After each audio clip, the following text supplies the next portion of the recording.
이번 시간에는 비타민 종류 가운데 비타민 A, 다른 말로 레티놀에 대해서 강의 진행하겠습니다. 비타민 A의 기능입니다. 1. 세포가 정상적으로 분화되는 것을 돕습니다. 그림에서 보여는 것처럼 세포가 줄기세포, 내장세포, 간세포, 심장세포, 신경세포, 혈액세포, 근육세포, 분화되는 데 역할을 합니다. 2. 시력에 필수적인 비타민입니다. 따라서 부족 시에는 야간 시력에 어려움을 겪습니다. 3. 배아와 태아의 적절한 성장에 필요합니다. 배아는 인간의 수정란이 수정된 때부터 발생학적으로 모든 기관이 형성되기 전까지의 분열된 세포군을 말합니다. 4. 코, 부비강, 입 등에 있는 점액을 분비하는 막을 유지하는 데 돕습니다. 참고로 부비강은 그림에서 보이는 것처럼 두개골 속에 코 안쪽으로 이어지는 구멍을 말합니다. 5. 면역 시스템 기능, 성장, 골 형성, 생식, 상처 치유와 같은 역할을 합니다. 비타민 A 소스. 비타민 A는 소스에는 두 가지가 있습니다. 1. 첫 번째 소스는 레티노이드라고 부르며 동물의 장점막 세포에 존재하며 비타민의 한 종류인 레티놀이 포함되어 있습니다. 2. 두 번째 소스는 카로티노이드라고 부르며 식물에 존재하며 비타민 A 한 종류인 베타카로틴이 포함되어 있습니다. 카로티노이드에는 라이코펜, 루테인, 제아잔틴이 있습니다. 라이코펜은 빨간색, 카로티노이드의 색소를 말합니다. 주로 토마토와 같은 빨간색 식물에서 찾을 수 있으며 식물 내재 영양소입니다. 루테인은 눈의 망막과 황반을 구성하는 성분입니다. 그리고 제아잔틴은 각막과 수정체를 투과해서 들어오는 청색광, 흔히 말하는 블루라이트를 제어해 망막을 보호해주는 역할을 합니다. 라이코펜, 루테인, 제아잔틴 등의 세 가지 카로티노이드는 항산화와 광보호 활동 같은 중요한 생물학적인 특징을 가지고 있습니다. 그리고 몸에서 베타카로틴은 비타민 A로 전환됩니다. 드물지만 심각하게 결핍에 따른 증상들이 있습니다. 1. 눈 건조증, 2. 야맹증, 3. 설사, 4. 피부 문제 등이 있습니다.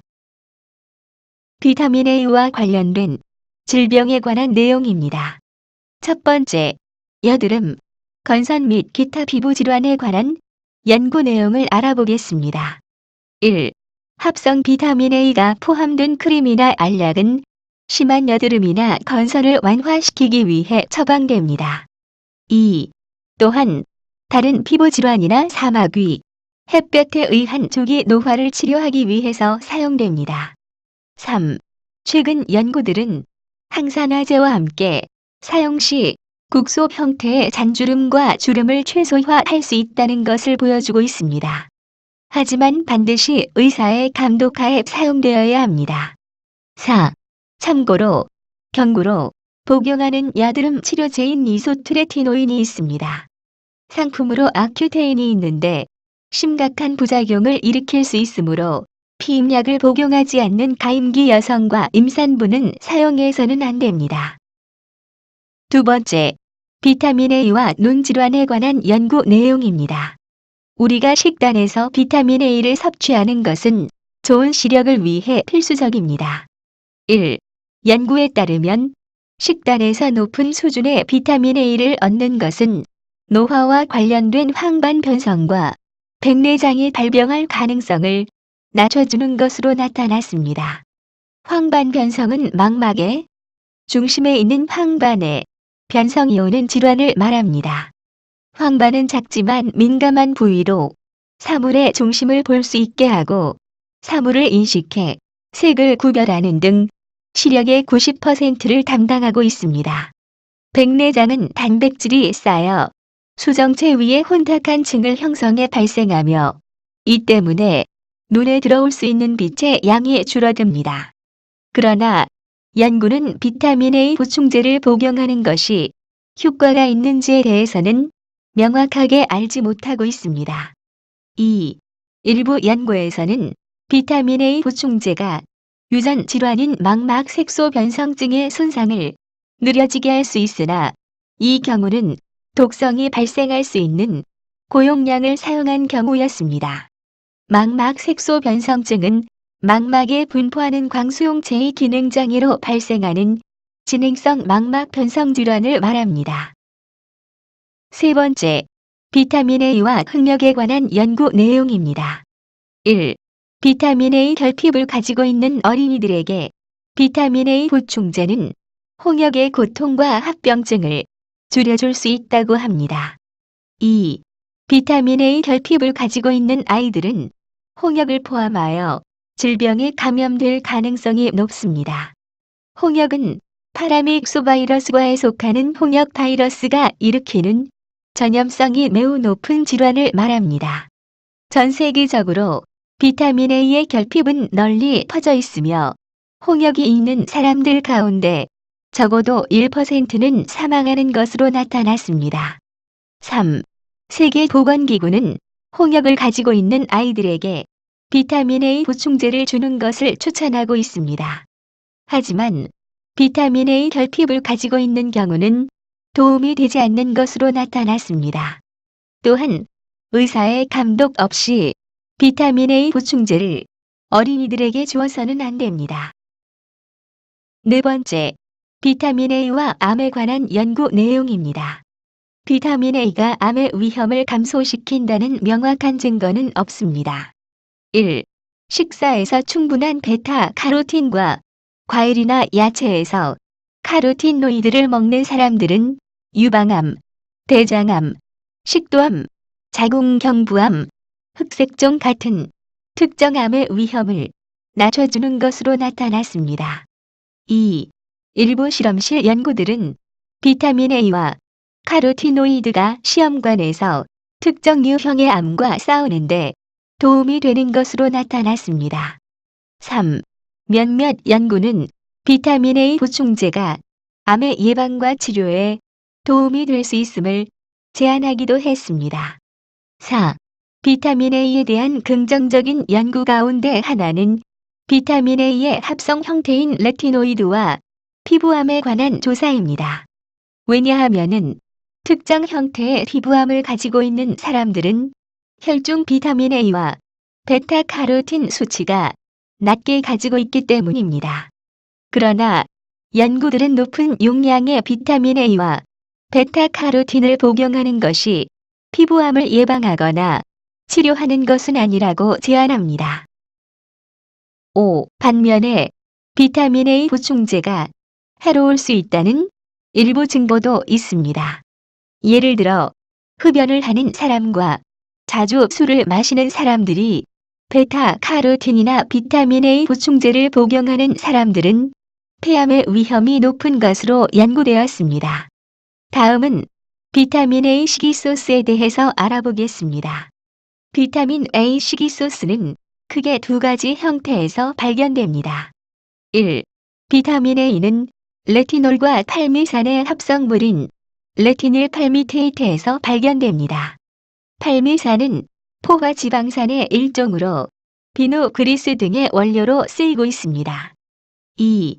다음 식품에서도 발견됩니다. 쇠고기, 송아지, 닭간, 달걀, 생선간 오일, 우유, 요구르트, 치즈, 버터. 3. 몸에서는 베타카로틴과 다른 카로티노이드를 이용하여 비타민 A를 만들 수 있습니다. 베타카로틴은 잎이 짙은 녹색 야채와 노란색 과일에 풍부합니다.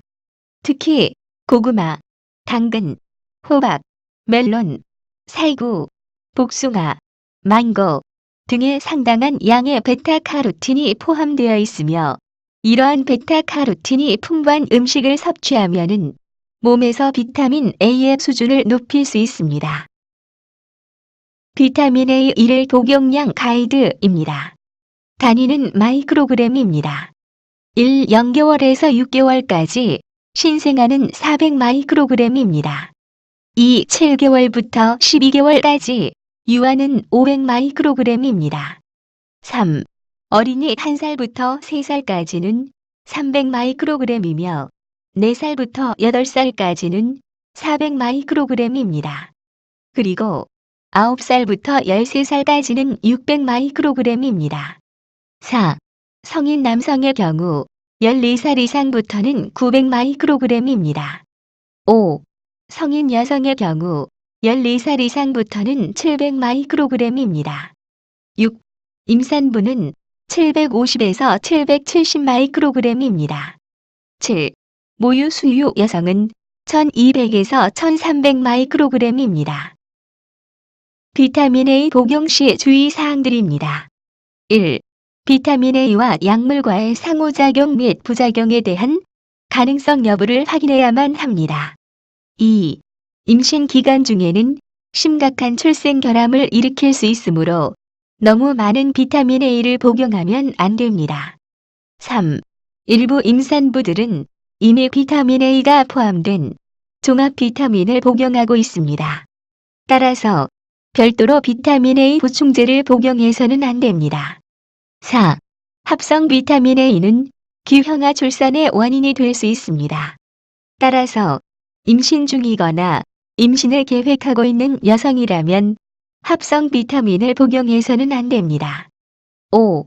너무 많은 비타민 A를 복용하면 두통, 피로, 근육과 관절 통증, 피부와 입술 건조, 구역질이나 설사, 탈모와 같은 독성 작용뿐만 아니라 간장애와 심지어 사망에 이르게 할 수 있습니다.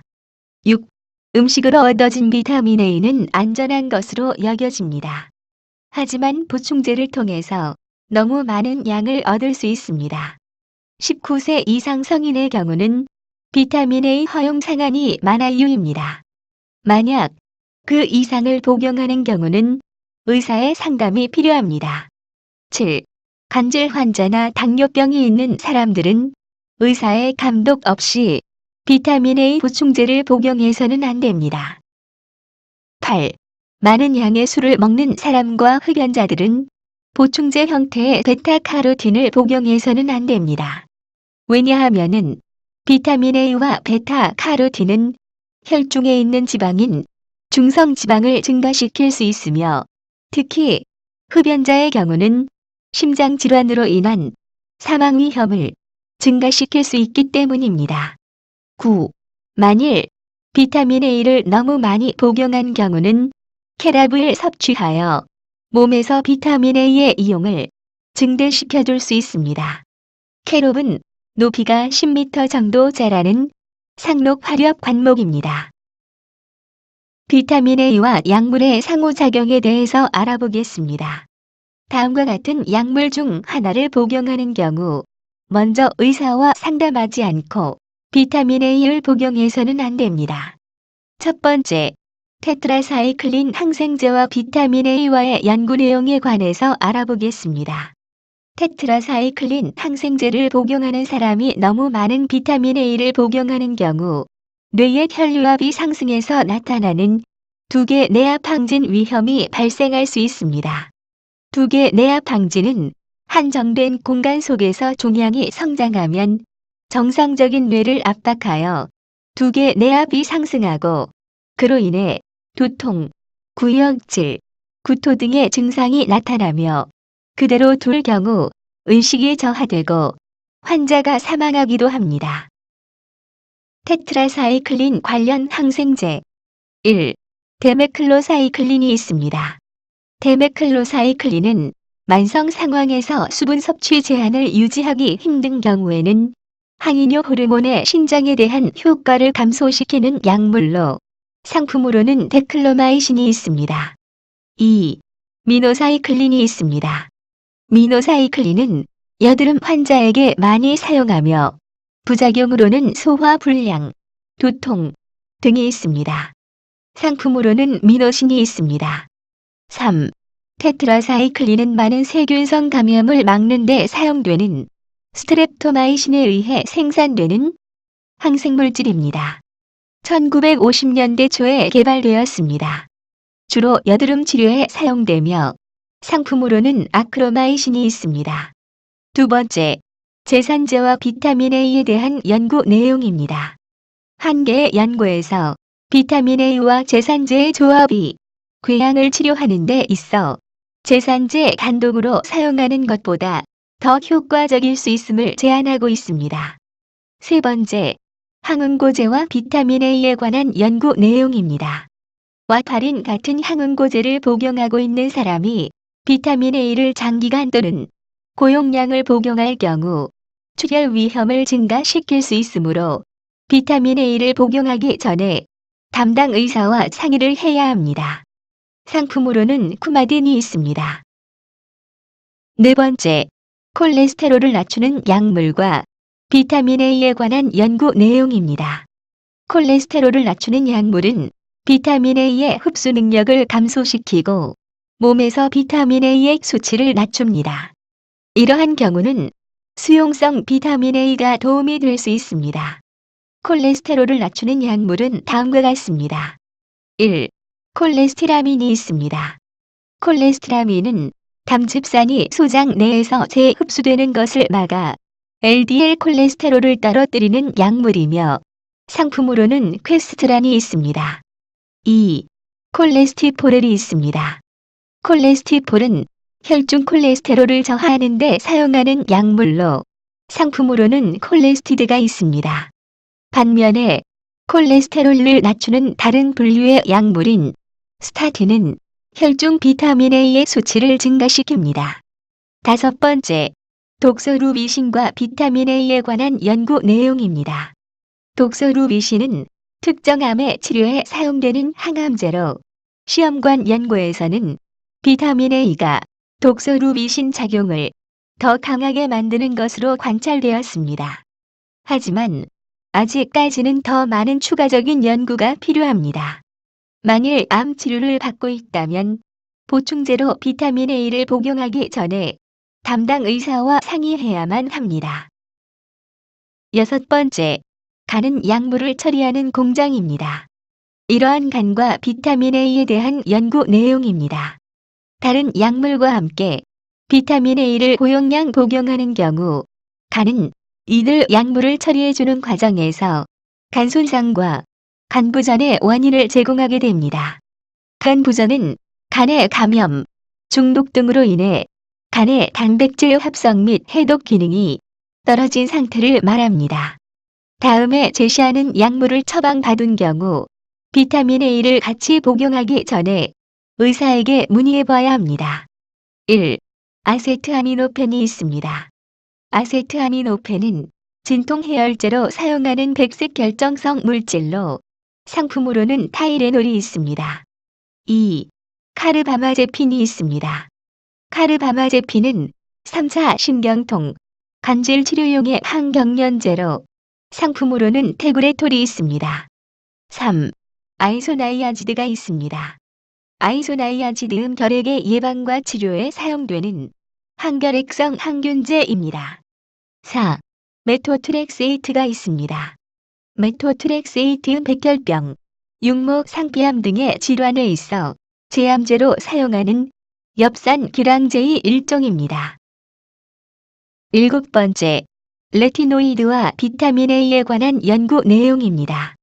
비타민 A의 합성 형태인 레티노이드 약물은 때때로 고용량으로 처방됩니다. 레티노이드를 복용하고 있는 사람은 비타민 A 보충제를 추가로 복용해서는 안 됩니다. 레이노이드 약물은 중증 기형아 출산의 원인이 될 수 있기 때문입니다.